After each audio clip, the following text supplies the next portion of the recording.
Courtney Stock, a Boston-based artist, and we're here today in my studio in Hyde Park.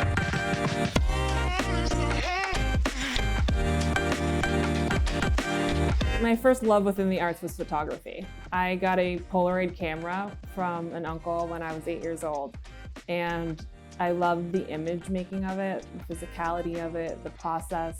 And from there, I got pretty deeply into photography, traditional photography, analog photography, always focused on the unique photographic object as opposed to an editionable type of photography.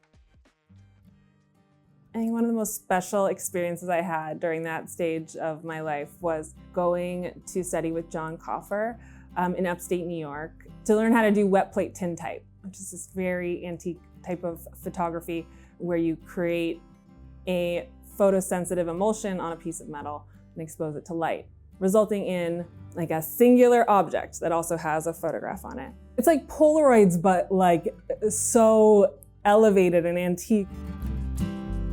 I lived on his property for 5 days or so with a group of other artists, and we learned how to do this type of photography. And he was an interesting person in that his whole life is his work. He travels around the United States in like a covered wagon to like dig up the chemistry and the secrets to doing this type of photography. And he's really preserving the legacy of it. And it was a notable and memorable experience for me because even though being an artist has like such significant challenges, those are the types of experiences that I feel like open up when for me as an artist, like having to write a letter to this guy. He doesn't have email, doesn't have a phone, and then go like sort of having him say yes and going sight unseen and living with another group of artists doing this process that people had done so long ago, I think really stands out as an experience for me. I had a very awkward period. I was still doing some digital photography, and I would try to get into darkrooms, but I just was having trouble finding imagery that was inspiring. And I felt like taking photos of people, which is what I really love to do, it felt like it was taking on a different connotation with the proliferation of digital imagery and with everyone having like a digital camera in their pocket. From there, I rambled for years, kind of creatively rambled. I tried painting in a few different styles. I took different workshops and classes. I experimented with installation and sculpture. During that experimental period, the thing that I liked about tintype is the materiality of it and the urgency of that materiality. So when you pour the emulsion on the plate, you don't then just put it down and go get to have a lunch break. Like you're at its mercy. It's sort of the boss now, the materials. And I sort of like that. Like I like being in this sort of urgency and flow with the materials. And I think that working with things like plaster and concrete, where you're working with elements like moisture, but also elements like time. I think I crave like sort of being taken by the materials and having to be on the materials' terms. And perhaps that's a better way to phrase it than if they're the boss of me, because I don't think of them in that hierarchical way, but I do think of the materials as like something I sometimes have to meet on materials' terms.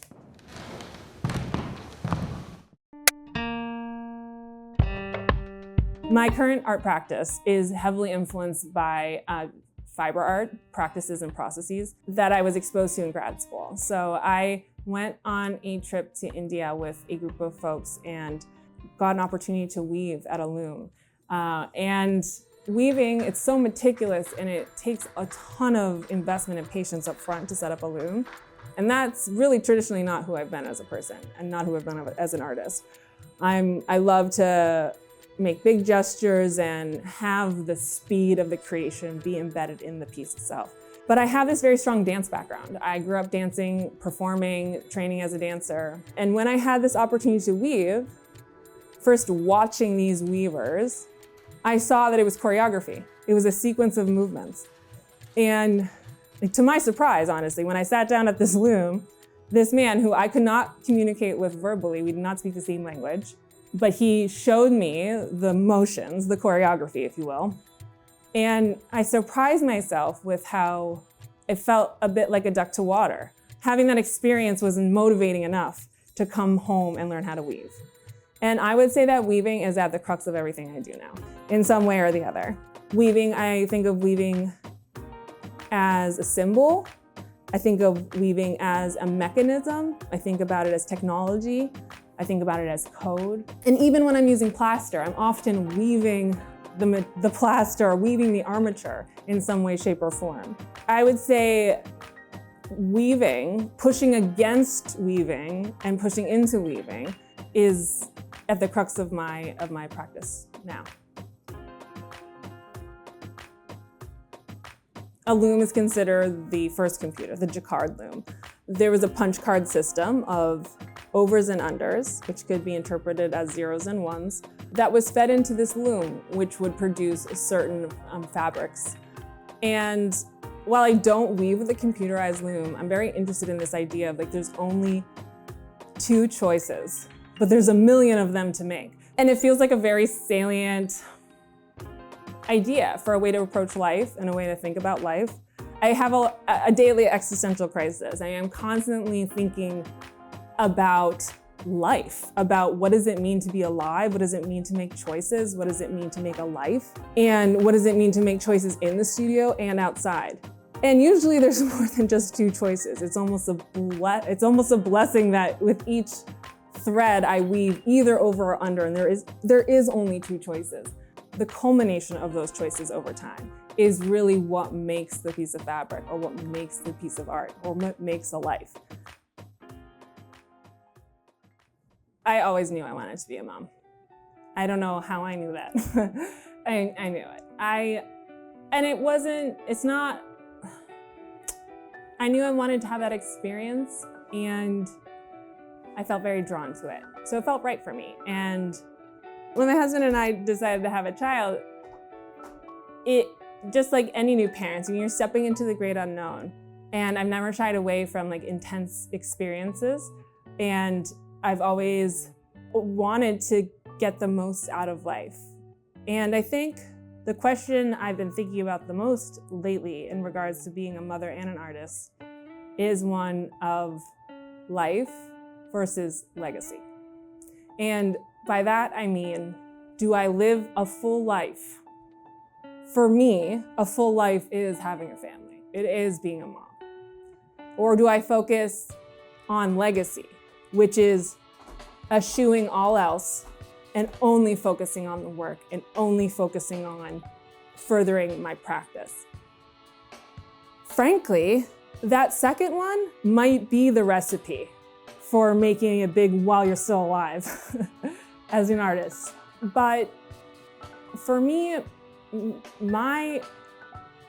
I need the fullness of my life to make the art I want to make. And for me, it's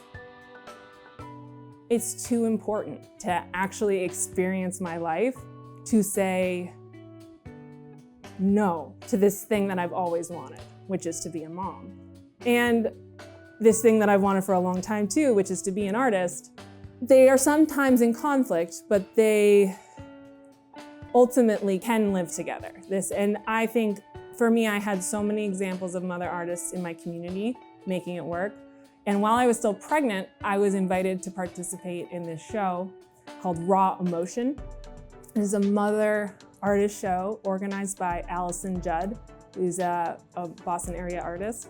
And I felt so brought into the mother art community, mothers, artists, parent artists, but really in this case, it was very mother artist community by being in Raw Emotion while I was still pregnant and really being lavished with advice and support by this community of women who were making art in conjunction with their lives as parents. So that was really powerful. And I think having those examples of mother artists that I know and mother artists in art history, it gives me the confidence to know that I can do both.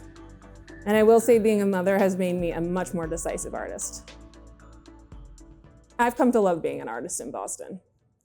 I am from this area, and when I moved away to California for a few years, I did not necessarily think I'd come back. But coming back home again and establishing my life as a professional artist here has been incredibly rewarding. In some ways, Boston is in the shadow of a giant. You know, we live very close to New York, and New York, this powerhouse of the art world, in some ways is so accessible to us, which is great, but I think it's possible it dims the light of how awesome the Boston art scene is. Or rather, you know, maybe just pulls focus. The light can't be dimmed. I feel like the artists here are awesome. The networks and the community of artists here are tight. And Boston isn't exactly the context one would think of when you think contemporary artist. But people shouldn't sleep on the city. It really has a lot going on in the arts, and I think there's a depth and a realness in the relationships within the community here that's really special. I found incredible support, both creatively and in terms of my career, and just in terms of sharing the joys and challenges of being an artist. I find that to be really special here in Boston. It's not easy to be an artist anywhere. I mean, you can be in the centers of New York and be in LA, and it's still it's really hard to be an artist anywhere. I think being in a city is automatically somewhat of an advantage in that you have other artists who are around and people to meet. But one of the biggest challenges that artists face in Boston is space and the cost of it. And studio space is exceedingly hard to find and hard and expensive. So spaces like Cloth Collaborative, artists run spaces where there's a really low financial barrier to entry to come and use our materials, use the equipment, and be in community with the artists who are there, the artists who are teaching you. It feels very special to be a part of that. My studio practice outside of Cloth Collaborative is quite solitary, and I cherish that as well. But coming out of COVID has made me just truly value that time being in physical space with other makers, sharing what we know, goofing off, talking about our lives.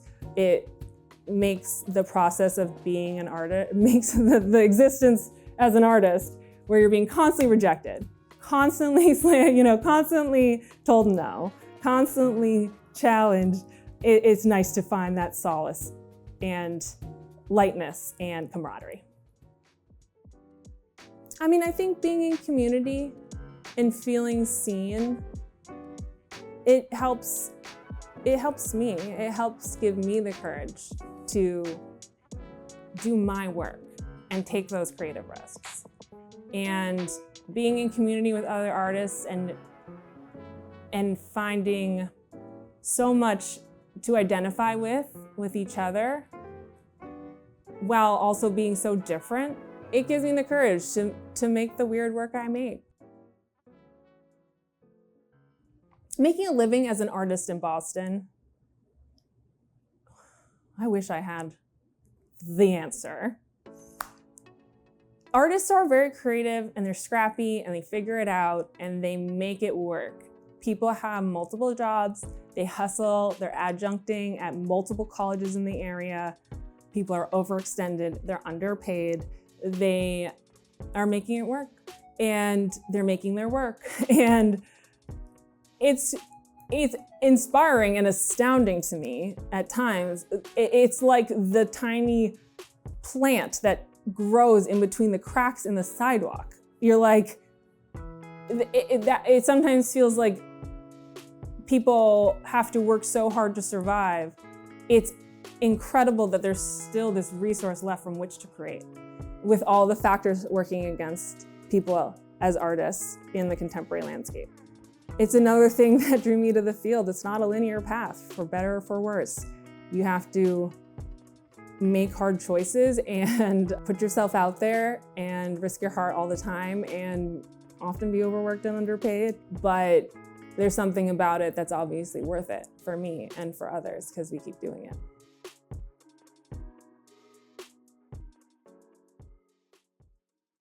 In terms of an artist who's trying to make it in whatever that looks like for them, first of all, I would try to define that. What does making it look like for you in the short term and in the long term? But I would say my experience in the art world is that it's all about relationships and quality relationships, showing up for other people and their work, having deep, real connections with other people, not being afraid to put yourself out there, even though you're getting slapped with rejection. It eventually breaks. You eventually get opportunities and you just have to stick with it. I feel like I made so many mistakes. Like, I've made so many mistakes. So many mistakes, being too shy. I mean, the other big mistake is thinking that if you're brilliant enough, if your work is undeniably good, that someone's gonna come into your studio and discover you and take you and wrap you in a blanket and bring you straight to the top of the art world. That's not going to happen. Like, you have to be out there.